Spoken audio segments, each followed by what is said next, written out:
चलिए बच्चों, मैं आपको बताती हूँ मेरी पहचान उर्दू इब्तदाई 1। खोलिए, क्या आप इसे जानते हैं? जी, ये है अलिफ। हम आज पढ़ेंगे अलिफ मदा के बारे में। आप सब इसे जानते हैं। ये सब है, ये है अलिफ मदा, ये है अलिफ मदा और इसकी आवाज़ है आ। आम। हमने पढ़ा था आम के बारे में। आम, आँख, आँख। ये भी, इसकी आवाज़ भी किससे शुरू हो रही है? आ से। ठीक है, अलिफ मदा से आँख। अलिफ मदा आ से आग।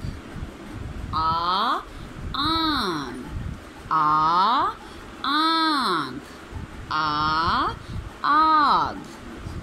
देखो तो ये आम रसीले, मीठे मीठे पीले पीले। कभी भी आग के पास न जाना, बस तुम मीठे आम खाना।